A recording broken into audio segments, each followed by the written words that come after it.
Nicolas Maduro was not a reaction driven by anger, nor was it an impulsive display of bravado from the Kremlin. It was something far more calculated. When Vladimir Putin issued a new threat to Donald Trump after Maduro was taken, the message was not primarily meant for Washington's press corps, nor even for Trump himself. It was aimed at every state that still believes alliances, guarantees, and red lines retain meaning in a system increasingly defined by unilateral action. To understand why this moment matters, you have to step back from the dramatic framing and look at how Russia interprets credibility, humiliation, and deterrence. From Moscow's perspective, the seizure of Maduro was not simply an intervention in Latin America. It was an implicit test of Russia's ability to protect partners beyond its immediate periphery. For years, Russia has sold itself to the global South as a counterweight to American dominance, a power willing to offer security cooperation without political conditions. That narrative only works if Russia's guarantees are perceived as real. The moment Maduro was removed without resistance, that narrative came under direct threat. Putin's response, therefore, was not about Venezuela alone. It was about restoring the credibility of Russian power in the eyes of observers who matter far more than Washington's critics do. The threat issued to Trump was a signal that Russia would not allow this episode to become precedent. Precedent is what great powers fear most, because once an action is normalized, it becomes expectation. And expectation shapes behavior across the international system. What made this situation especially volatile was not the seizure itself, but the speed with which it unfolded and the silence that preceded it. In strategic studies, silence is rarely neutral. When a state that usually relies on rhetoric and signaling suddenly goes quiet, it often means that decisions have already been made and the window for prevention has closed. Russian intelligence services noticed this silence weeks before Maduro was taken. They observed reduced diplomatic messaging, the absence of public threats, and the narrowing of American communications into smaller, more insulated channels. To Moscow, this pattern suggested that Washington was no longer trying to coerce behavior through pressure, but was preparing to impose outcomes through action. That distinction matters because it triggers a different set of assumptions inside the Kremlin. Pressure can be negotiated, action demands response. When the seizure occurred, Putin did not rush to speak immediately. That delay was deliberate. In Russian strategic culture, timing is part of the message. Speaking too quickly suggests loss of control. Speaking after internal alignment has been achieved signals authority. The threat that followed was framed not as retaliation, but as consequence. It was designed to tell Washington that the cost of unilateral action would not be paid in the same theater in which the action occurred. This is a crucial point that many commentators miss. Russia does not respond symmetrically, it responds systemically. If Venezuela is not a viable battlefield, Russia looks elsewhere. It looks for pressure points that impose strategic discomfort rather than tactical pain. That is what made the threat so unsettling to policymakers watching from Europe, Asia, and the Middle East. Putin was not threatening to reverse the seizure of Maduro. He was threatening to alter the broader environment in which American power operates.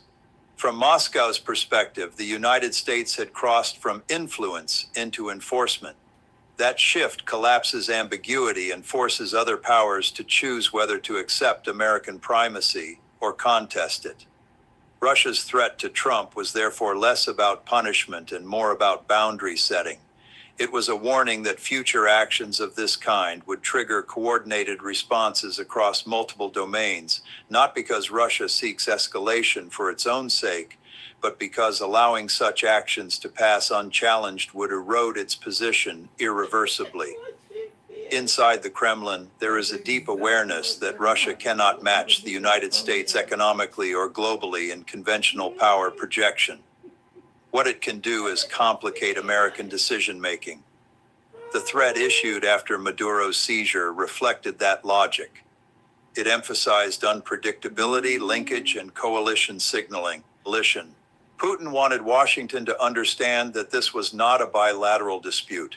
It was a systemic challenge that could activate relationships and leverage points far removed from Caracas. That is why the language of the threat avoided specifics. Specifics invite counters. Ambiguity forces restraint. At the same time, the threat had to be credible.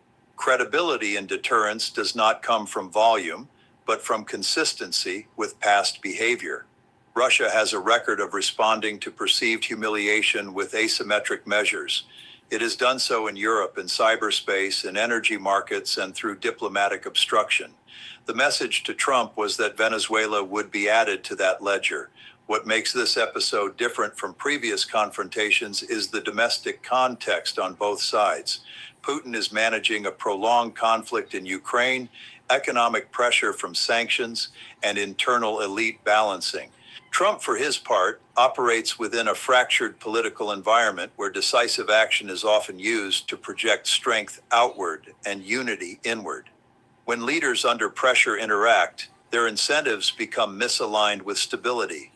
Each action is filtered through domestic credibility rather than international restraint. Putin's threat recognized this dynamic. It was framed in a way that allowed Trump to claim victory in Venezuela, while warning that the victory would not remain cost-free. In deterrence theory, this is known as allowing face-saving exits while imposing delayed consequences.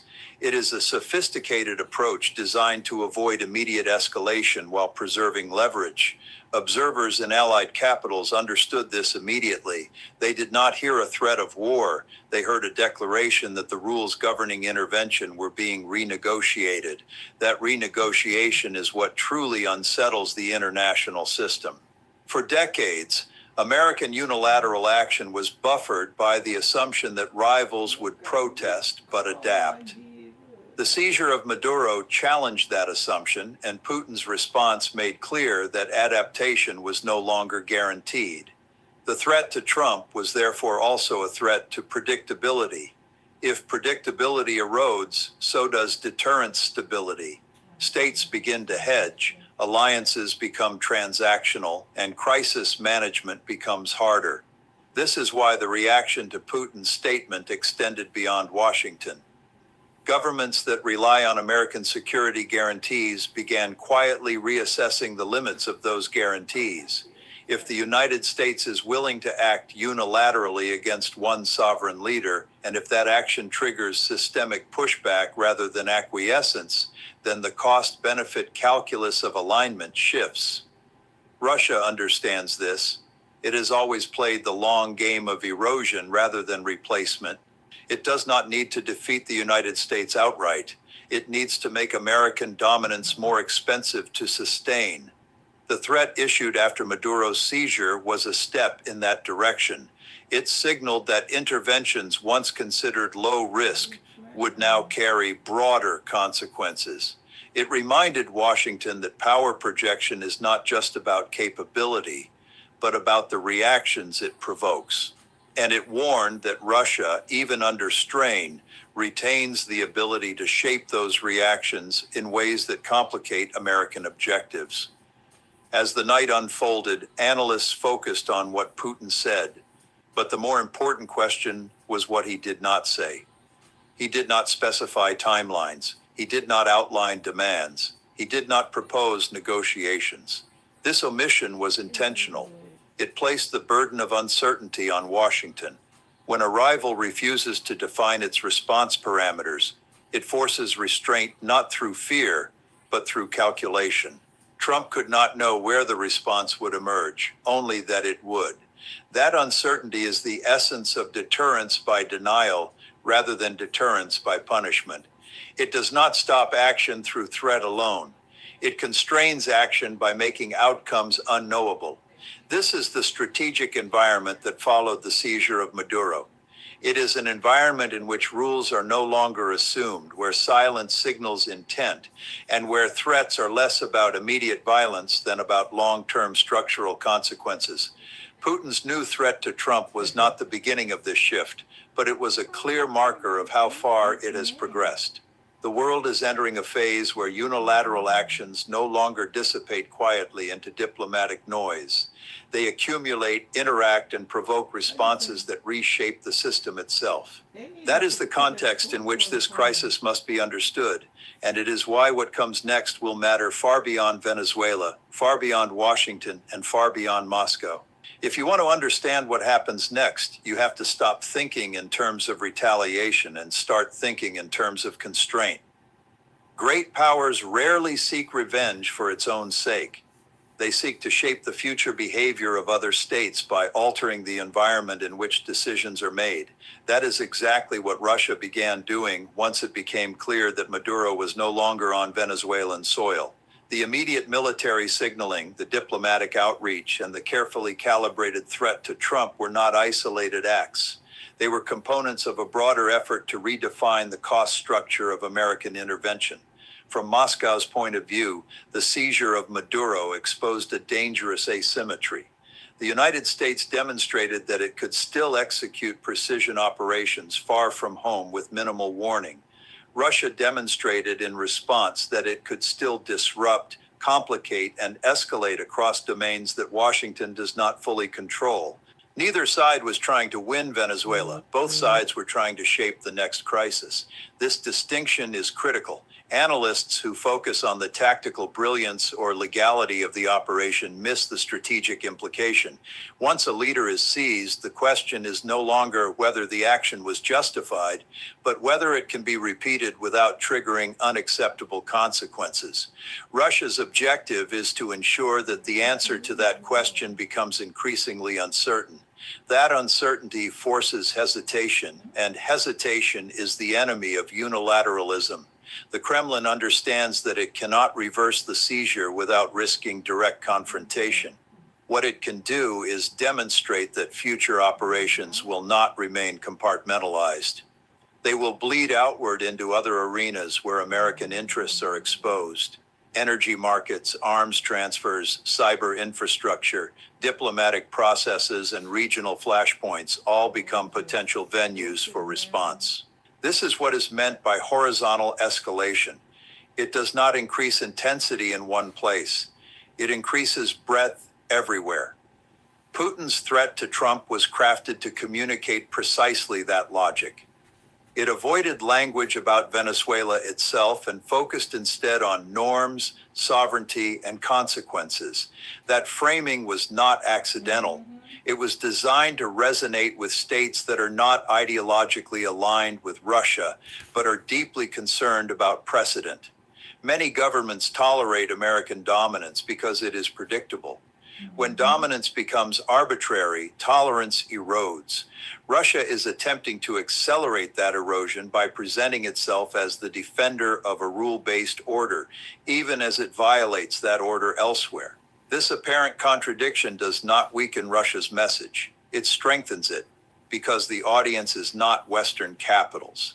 It is the global South, the non-aligned states, and the middle powers that sit uncomfortably between Washington and Beijing. These states are not looking for moral purity. They are looking for leverage and protection against coercion. By framing the seizure of Maduro as a violation that could happen to any leader, Russia is tapping into a deep reservoir of elite anxiety. Leaders everywhere understand that sovereignty is fragile. They also understand that once a method is demonstrated, it can be reused. Putin's threat to Trump was therefore also a warning to those leaders. Russia sees you, and Russia will not allow this method to go uncontested. Whether that promise is fully credible is less important than the fact that it exists. Deterrence does not require certainty. It requires doubt. As the crisis unfolded, the United States found itself in a familiar but increasingly uncomfortable position. Operational success had outpaced strategic preparation, not through singular crises, but through accumulated mistrust. The final and perhaps most important implication of this episode is what it reveals about the trajectory of the international system. We are moving away from a period in which unilateral action could be absorbed without systemic reaction. We are moving toward a period in which actions reverberate through a network of actors with overlapping grievances and shared incentives to resist dominance. In such a system, stability depends less on raw power and more on signaling, credibility, and the careful management of expectations. Putin's new threat to Trump was a reminder of that reality. It was not a declaration of war. It was a declaration that the old assumptions no longer hold. That is why the threat matters, even if no immediate escalation follows. It marks a line in the sand, not geographically, but conceptually. It tells us that the era of cost-free intervention is closing, replaced by an era of contested consequence. What comes next will depend on whether leaders internalize that shift or attempt to ignore it. Ignoring it may yield short-term gains, but it risks long-term instability.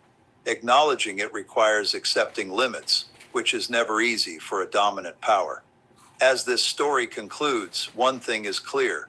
The seizure of Maduro and Putin's response to it have altered the strategic conversation. They have forced a reckoning with the realities of power, vulnerability, and interdependence. The threat issued to Trump was not about yesterday's action. It was about tomorrow's world. And in that world, the rules are being rewritten not by speeches alone, but by the cumulative weight of choices and the reactions they provoke. Whether that rewriting leads to a more restrained order or a more volatile one remains to be seen. But the direction of travel is unmistakable. Power is being contested more openly, precedent is being challenged more aggressively, and the space for unilateral action without response is narrowing. That is the enduring significance of this moment. It is not a crisis that will be resolved quickly. It is a signal that the international system is entering a new phase, one defined less by dominance and more by friction, less by certainty and more by consequence. That is the reality policymakers must now confront. And it is the reality that will shape global politics long after the headlines have moved on. This is John Mearsheimer, and thanks for watching. Thanks for watching.